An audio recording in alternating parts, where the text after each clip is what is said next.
My name is Heather Collins. I am the midday personality on Mix 94.1. I work 10 to 3, and I'm a radio DJ, assistant music director, and social media director. I've been in radio for 7 years in October, and that has gone by very, very quickly. I love my job. It's amazing.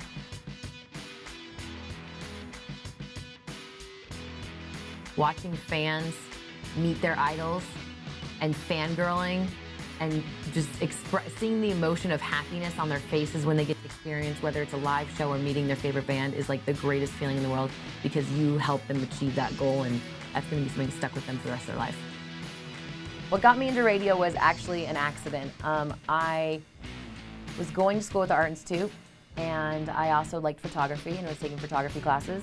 And while taking photography classes, I discovered that, or I got invited to a show to do some audio, like look at the audio stuff, because I was an audio major. And while doing that, I was like, hey, can I bring my camera? And being a part of that experience and taking photos and having fun, I was like, man, I really want to do this again.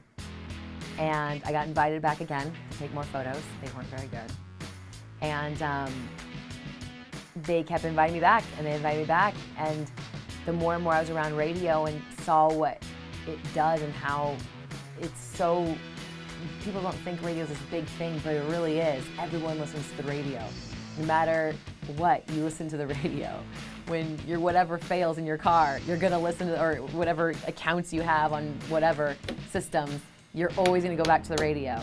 So I think that people don't give it credit for what it is, but I fell in love with it. I fell in love with the music, I fell in love with the bands, I fell in love with the experiences, and I fell in love with the whole radio aspect, so I switched over to radio. The biggest appeal to Vegas is that it's, I feel like a mini LA.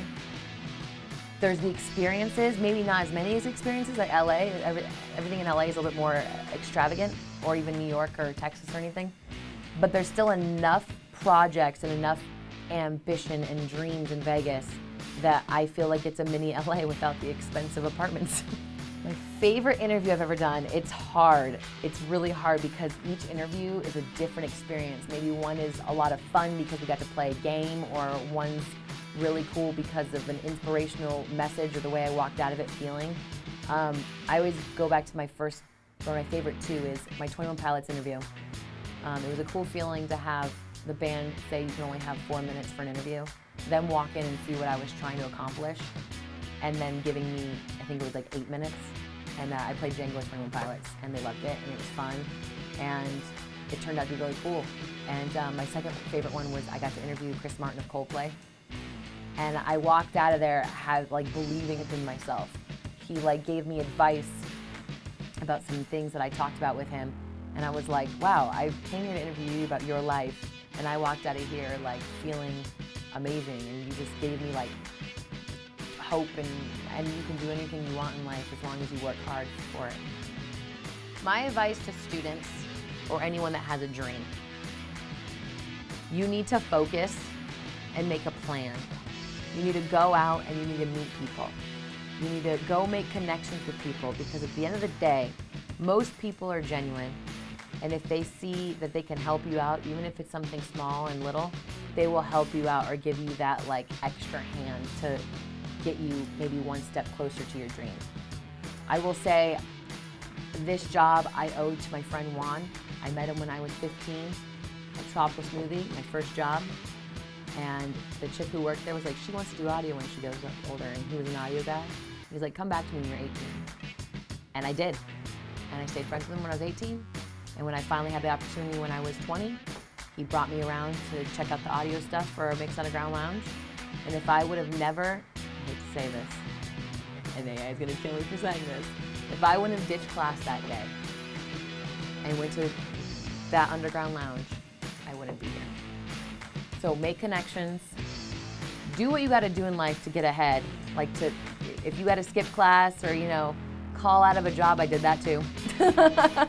I call out of my job at Starbucks to go to an event that needed to happen. If you gotta make sacrifices elsewhere to get to your goal, you gotta do it.